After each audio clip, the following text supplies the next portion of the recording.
The African Transformation Movement founder has also gifted the party's president and secretary with a Mercedes Benz and a 4x4 at their election campaign launch. The head of the 12 Apostles Church in Christ, Caesar Nongqunga, says he doesn't regret entering politics 5 years ago and is content leading the party from behind the scenes. He addressed the party's launch earlier.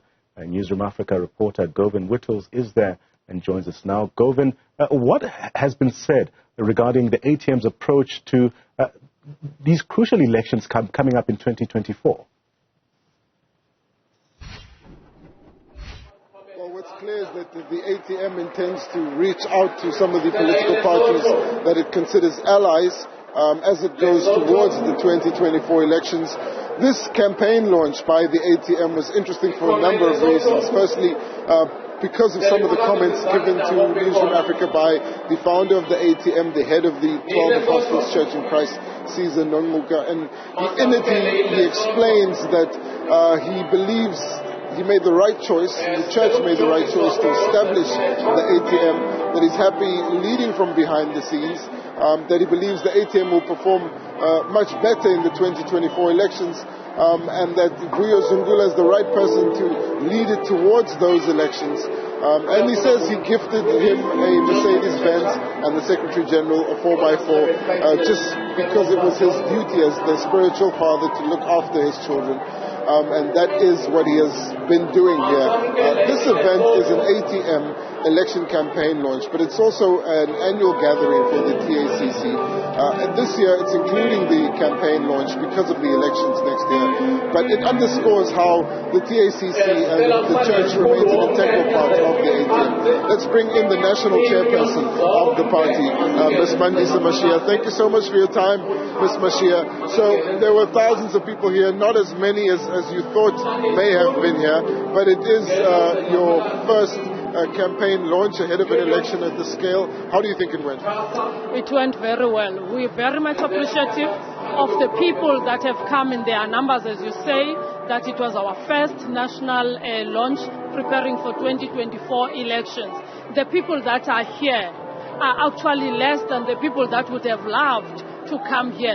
But as an organization that prides itself in being self-funded, in being funded by the very individuals that are here in this stadium, these people have come all the way from Joburg, Gauteng, they've come all the way from Mpumalanga, using their own funds, using their own transport, accommodating themselves, not being assisted by the organization. They've sacrificed everything for their own organization because we are in the process of building, and we want to ensure that come 2024, we're doing better than we have done in the last 2 elections. So we are very happy this was a success.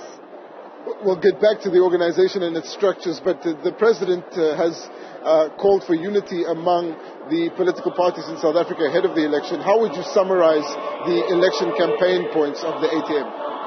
Look, the issue of uniting the political parties in preparation for 2024, it's something that our NEC is actually working at. We've already got Utatu Koti with his own political party, that we've got a formalized alliance. They are our alliance.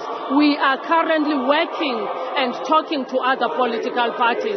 Those have not been formalized yet, and the SG of the organization as the president are currently handling those. So it's something that they will be dealing with moving forward. From my side, the most important thing is our structures, is building our structures. Today we were giving marching orders to go to our communities. We are using our strategy that we call 10 by 10 to ensure that by the time we go to the manifesto launch, by the time we go to the policy conference at the end of the year, all the branches that we have prioritized that they will be launched, they will be launched. My concentration as the national chairperson is to ensure that those are functional.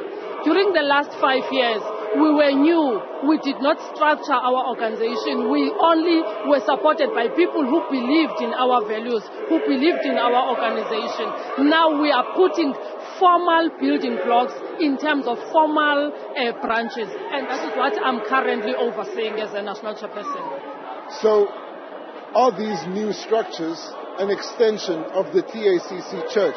No. If we're talking branches, we're not talking TACC. If you talk branches, you're talking people in the communities. That is where the president is saying we must go to. Most of the other people that are here, which will not be here tomorrow, are people that do not belong to TACC. They belong to their own different churches. And tomorrow they will be going to their churches, and TACC will be alone here. But the head of the ATMs, the spiritual head of the ATM, is the head of the TACC church. So in that respect, to which degree does the church have influence over the party? The church, as a church, does not necessarily have more influence because we've got a council of elders. If someone was listening to me when I was introducing him and the council of elders is formed by different leaders that come from other religious and faith formations, such that though he is the TACC head, he does not only by himself influence everything. The Council of Elders are people that are actually taking decisions on behalf of the organization. So they come from different faiths. The South African Council of Messianic Churches has got now over 38 different churches. That from those 38 churches, we form the Council of Elders. Those are the people that take decisions. Thank you. Then just on a point of clarity, the Mercedes Benz and the 4x4 that were gifted to the president in the SG, was that from the ATM or was that from the church? That was from the ATM and the church. Remember, as I say, that we are a self-funding organization. So the bigger part of the funding that we get it from our founding organization, which is the church. Then other funds are coming from us. The majority of our deployees, which is the councillors and the people that are working, they are paying their levies. And all of us are having a monthly contribution that we voluntarily do. So from time to time, the two organizations, which is the founding organization, TACC and ATM, would fund most of these expenses. Ms. Mashia, then you're saying people came here on their own accord, on their own budget, and then they've seen you gift the president and the SG with 2 luxury cars. You're not concerned that they would receive that in the wrong way? No, it's actually their money. It's their views. Whenever we make those decisions, we don't. For example, if we are to make an expense from the church, there are 3 structures at different levels that take that decision, including the representatives of all these people. So when you see those gifts, they are not coming from an NEC. They are not only coming from the Apostle Board. They are coming from what we call is an Apostle Board. Maybe, let me say as an idea, they go to a joint executive committee. I'm talking only about the church. I'm not even talking about the ATM.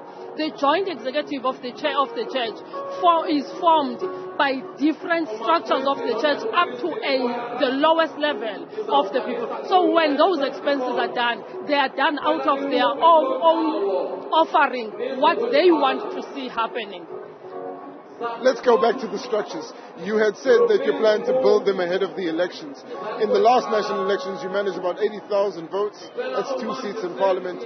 This time, what kind of base exists for the ATM and what kind of projections do you have? Okay, I will not get into the projections, but I'll show you something. As you are saying, about 80-something thousand people voted for us when we did not even have structures. Those people were just voting us because they believed in us.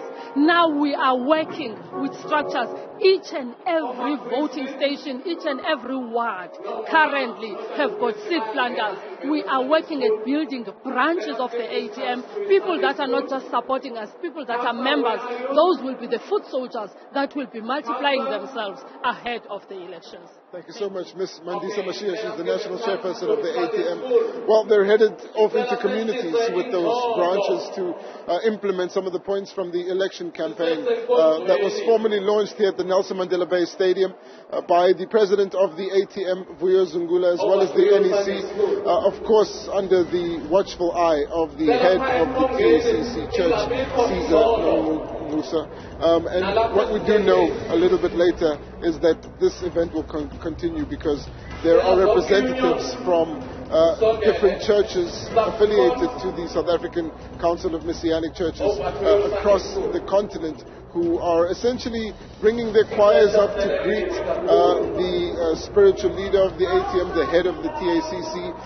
And we'll leave you with these visuals of some of the gatherings that are happening here at the South African or at the Nelson Mandela Bay Stadium. You'll see there that there is essentially a line of choirs who are waiting for their turn to go speak to the TACC leader, who says that he doesn't take serious any assertions that the formation of the party may have been inspired or influenced by former President Jacob Zuma or the former Secretary General of the ANC, Ace Magashule.